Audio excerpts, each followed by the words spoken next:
Precision rifle training has become notably more popular over the last few years. Along with that popularity and the proliferation of modern precision rifles comes debates, preferences, and a misunderstanding of ballistics in general.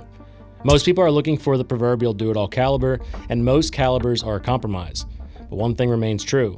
Everybody is looking for a caliber that stacks the deck in their favor, and I'm the same way. But one caliber in particular has received heavy scrutiny.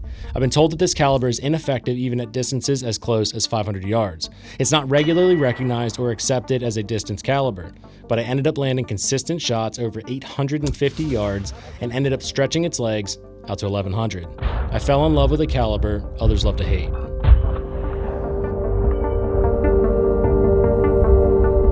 When you think of long distance calibers, what comes to mind? I'd say most of you have already said .308 Winchester. A large portion of you would say something like 6.5 Creedmoor. You might have even said .300 Winchester Magnum and a plethora of calibers in between.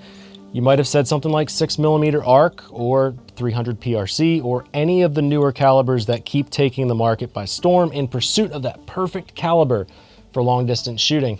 What I bet none of you said was .223. And I know many of you right now already rolled your eyes into the back of your head like, oh my gosh, this guy's gonna be saying .223 is the most underrated. I believe that it is. I believe that .223 is the most underrated caliber for long distance shooting, and I have a ton of reasons why I believe that.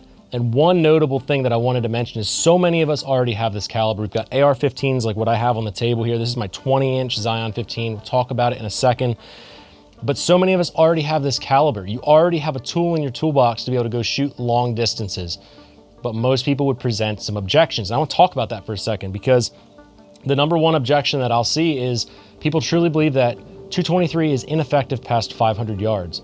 Another objection that I hear all the time is the fact that .223 is too slow, the bullets are too small, and people will say things like, even if you could shoot 800 yards consistently, the energy that the bullet will have downrange on target is so small that it wouldn't be ethical to use it, and there's a host of other arguments against .223.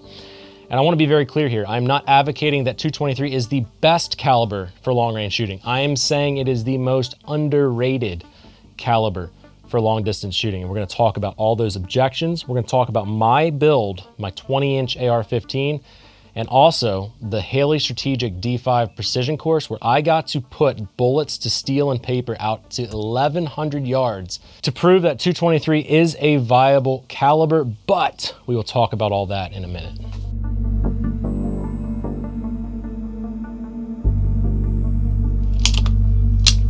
Starting off at the front of the rifle, I want to work my way backwards. I'll take the suppressor off and show you what I got underneath there then too. The suppressor that I'm running is the Silencerco Omega 30 caliber can.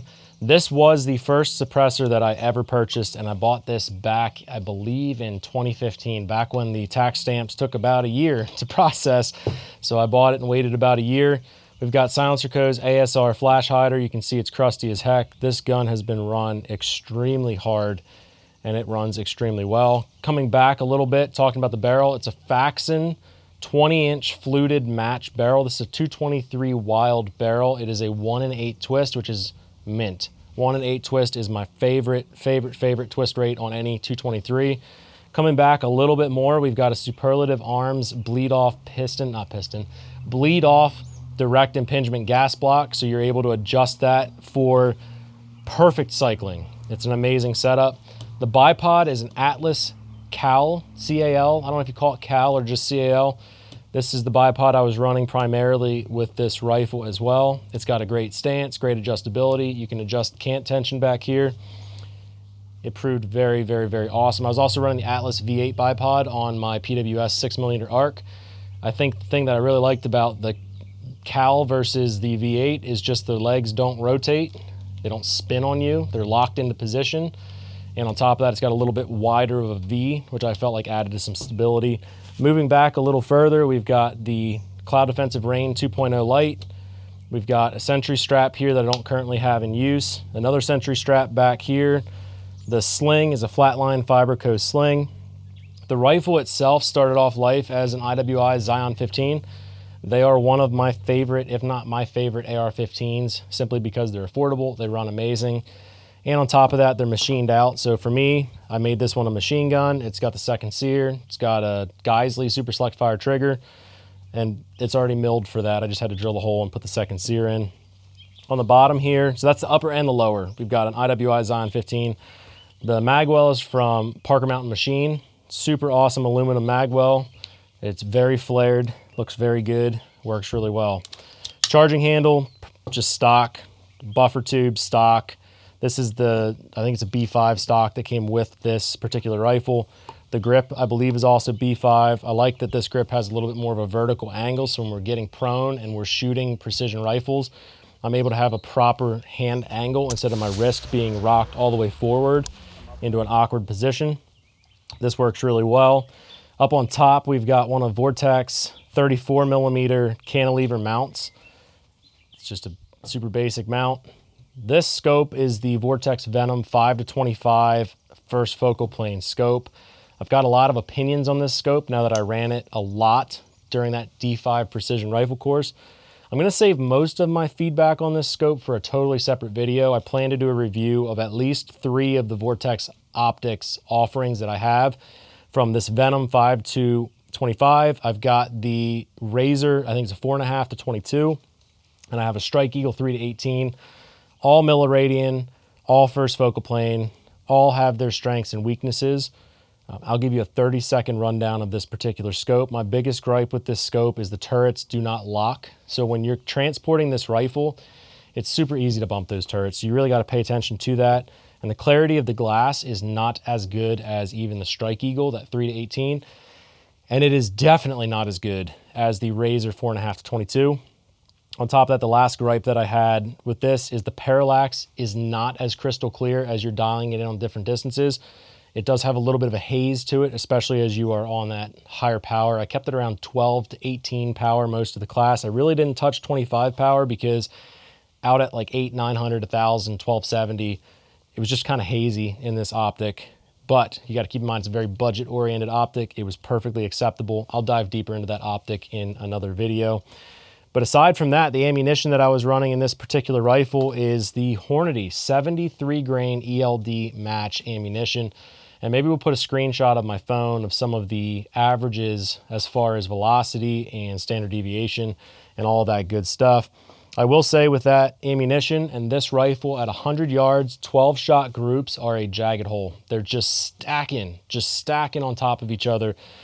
So that already throws out one of the objectives out the window of people saying things like this rifle's inherently inaccurate. A lot of people think that gas guns are inherently inaccurate.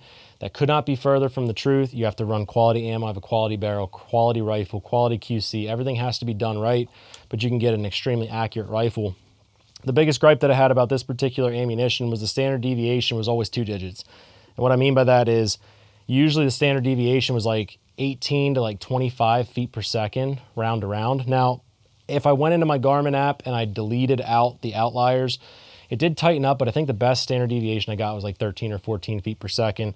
To put into perspective, the 6 ARC Hornady ammo was single digit standard deviation, and often the Hornady 300 PRC ammunition was also single digit standard deviation. And that just means better consistency, better velocities, and a more accurate rifle downrange. As far as what else I have on this rifle, really I just have a level here. And the way I did that with this particular rifle is I set the rifle up, I mounted a level on the rifle, I squared the rifle up, and in our office we have a calendar. The calendar is plumb and true. So I just sat looking at that particular calendar. Then I put the scope lightly in the rings and I adjusted the reticle. I leaned the reticle while keeping the rifle perfectly plumb to line up with those vertical and horizontal lines. Then I snugged down the rings, installed this bubble level, and now I know that not only is my reticle true, but also it is squared with this particular rifle. And then the last little trait about this particular rifle that I would say, it's obviously spray painted, which adds plus 10 performance points when we're going down range.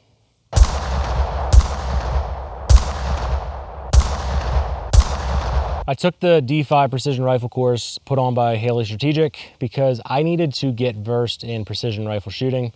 I've said for many years in our content that I am not a distance shooter. It's just not something that I've spent time doing. So I wanted to start somewhere. And I've done courses with Haley before. I trust them. They pour into their people and their team and to the students. They're compassionate. They truly, truly, truly care about you as a student becoming better, having the right mindset, and walking away with a valuable experience. So I spent 5 days with them in South Carolina at GTI, shooting rifles out to 1,270 yards. And I got exactly what I was expecting, a solid foundation and a toolbox that I can now access anytime with 3 of my rifles. And now I can also teach you guys some of the things that I've learned, and I can build products that tailor to this style of shooting, and I can hopefully give you guys answers to some of the things that you might be wrestling through as you try to consider going into distance shooting. And at that course, I also brought my primary weapons. It's a PWS 6mm ARC, it's an 18-inch. I brought my Brigard B14 HMR in 300 PRC. And you're probably asking yourself right now, dude, why did you not just run the 6 ARC and the 300 PRC? And the truth is, originally that's what I was gonna do. I was gonna solely run the 6 ARC, and then I was gonna shoot 300 PRC the last 2 days. But we ordered ammunition and it didn't show up in time. And this is one of the best attributes, I think, of 223, and another argument for it as the most underrated distance caliber. It's available everywhere. So when we had no ammunition, or I should say we didn't have enough ammunition for me to run the entire course with 6 ARC or 300 PRC, I had to run around locally and try to source ammunition the day before the class, and that was very difficult. Now I did find a couple hundred rounds of 6 ARC, I did find a couple hundred rounds of 300 PRC, both the Hornady match ammunition types, but what I found in plenty was 223, the 73 grain ELD match. It was all over the place. Basically every gun store, every Cabela's, Bass Pro Shop has it on the shelf. So I was in a bind. I didn't know what to do. I didn't know if I could even shoot my 300 PRC or my 6 ARC, and I definitely didn't have enough ammo. But the commonality of 223 is just a feather in its cap. It's just another bonus point to me that says, hey, you should actually consider this round as you learn long distance shooting. Now, there are other downsides to the 6 ARC, 300 PRC, and any of those other calibers like that. They are very expensive. 6 ARC is about twice the price versus 223, and 300 PRC is about 3 times the cost per round as the 73 grain ELD match ammunition. So you get less shooting for the amount of money that you're spending. On top of that, my objective with running the 223 was to build a good foundation. I didn't want to have heavy recoiling rifles that would skew my inputs into the gun. I'm not saying I'm scared of 300 PRC, I love the caliber. 6 ARC doesn't recoil much, but it does recoil a lot more than a 223. I wanted to be able to focus in fully on the fundamentals and reap the benefit of something that has low muzzle report, very light recoil, and the 223 with a 20-inch barrel does just that. On top of that, the 300 PRC is abusive to shoot. At the end of the day, even with a big rifle, it is a ton of recoil. Because of that, it's a heavier rifle, it's less manageable. Bolt action rifles in general are gonna be slower than a gas gun. Even with the 6 ARC, things like low ammo capacity, it holds 13 or 14 rounds, I believe. You just can't shoot as much, you gotta carry more rounds with you. When I was climbing up on the rooftop, a whole chest rig full of 8 magazines of 6 ARC is a heck of a lot heavier than 8 magazines of 5.56.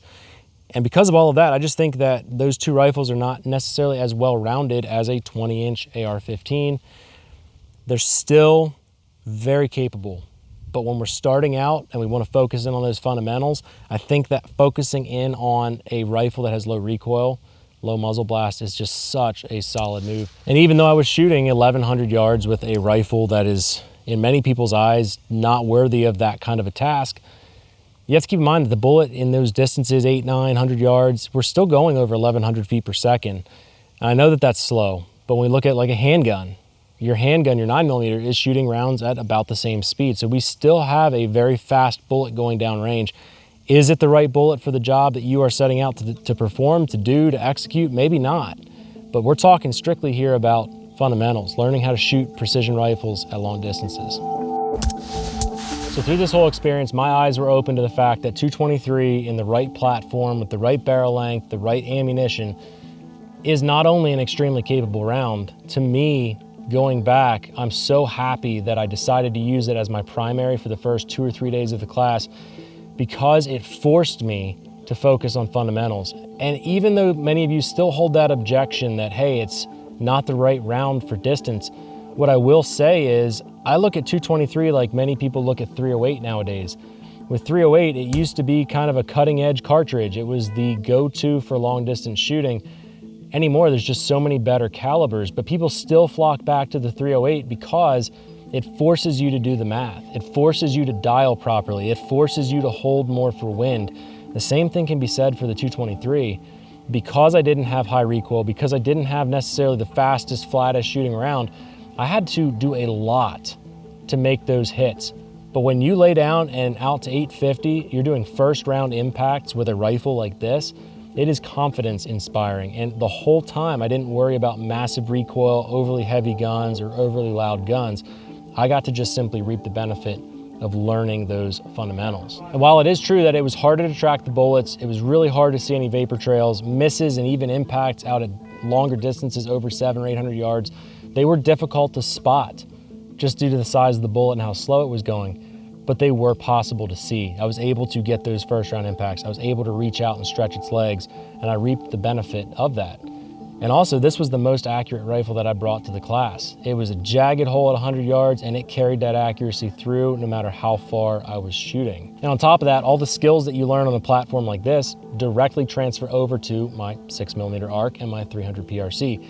I just gained the benefit that instead of getting beat to death early on, I had good fundamentals that I built right from day one. And it's for all those reasons that I think you should pay attention to 223. Don't sleep on 223. Don't write it off as an incapable round. If you've already got a rifle set up like this and you're thinking about doing a precision rifle class, I would say take it. Get the right ammo, put it on paper, learn your holds, learn your data, and then go apply it. Learn the fundamentals. You are still incredibly capable with a rifle like this, and I would again argue that you will get further starting with something like this versus starting out with, say, a 300 PRC, a 7 PRC, a 6.5 PRC, or anything like that, simply due to the lower recoil and the easier management of the rifle. And if you take a class from someone like Haley Strategic, there's no judgment. I wasn't judged even though I was the only one that was running a 223. There wasn't a single other person in the class that was running anything even remotely like this. But the instructors came beside me, they worked with me, and frankly, many of the students were also impressed with the fact that with a 223, I was landing impacts the way that I was out at those distances. So having good instructors, a good quality program to go through, should reinforce and build you up. It shouldn't break you down because you showed up with a specific rifle. So if you want to do something like that, you want to go get quality training, I'm going to put a link down in the description to Haley Strategic's training courses.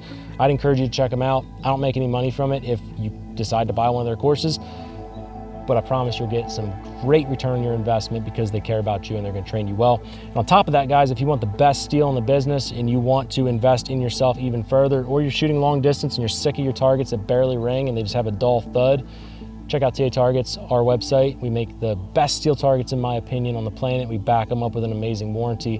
They're going to last you forever if you use them properly. All that information is down in the description. But above all else, guys, let's talk less and go train more.